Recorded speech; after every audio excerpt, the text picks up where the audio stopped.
everyone, it's Ashley with Lansing Mosaic, highlighting diversity and entrepreneurship here in Lansing, Michigan. We have a numerous amount of entrepreneurs, and today we are featuring a very well-known saxophonist, Phil Denny. Welcome. Thank you for having me. Tell us a little bit how you got started. I started music in 6th grade as part of the Lansing School District at Gardner Middle School, and then fast forward, Lansing Everett High School, Lansing Community College, and then on to Olivet College. Not always for music, but always had a saxophone in my hand and always had a passion to play music. That's awesome. So do you have any musicians that that you look up to, or that who are your favorite musicians basically? Yeah, early on I listened to a lot of Grover Washington Jr., Stan Getz, John Clemmer. Later I became more of a Boney James fan and a Richard Elliott fan, Dave Sanborn, Dave Koz. Yeah. My brother used to work for Warehouse Records, and he brought home some demo CDs. Okay. And when I heard the contemporary sound of the saxophone, I thought, if ever I was to play saxophone, that's what I want to do. It just seemed to have a little bit more of a grit to it, a little bit more of a funk bone and a 2 and a 4. So yeah. That was just more me, growing up the way I did. It just felt a little more natural to have a more soulful approach to my music.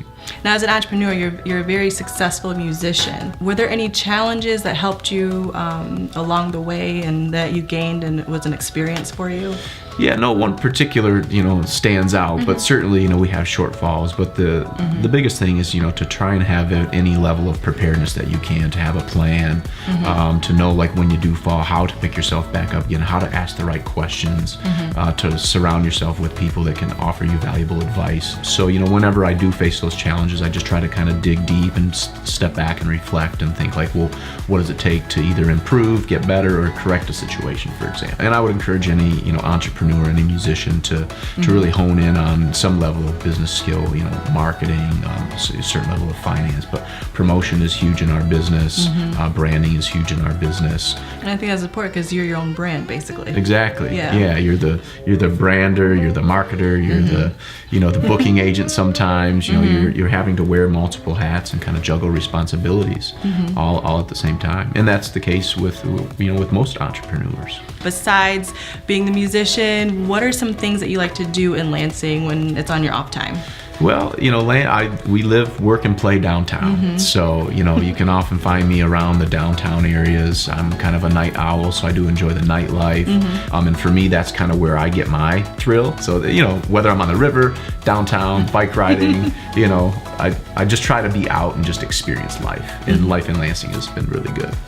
So that's all cool. So I know that you do a lot of performances here in Lansing. Tell Yes. us a little bit about some of your upcoming shows that I know everyone's dying to hear about. Sure. The next big project that's up and coming is my 2nd annual Phil Denny's Armory Smooth Jazz Fete. I started it last year. Its inaugural year was a very big success. We had nearly 700 people at the Marshall Street Armory. Yes, I've heard of it. So August 11th is the 2nd annual. We've got great and very talented musicians coming into Lansing. We have people flying into Lansing, driving into Lansing. Yeah, just continuing to promote live music experiences here and bring musicians to Lansing that might not otherwise, be here. And that means that the people of Lansing are now exposed to new talent. And there you have it, Lansing, another Lansing Mosaic feature. Make sure to check out his social media platform and his next upcoming shows, and stay tuned for the next Lansing Mosaic feature.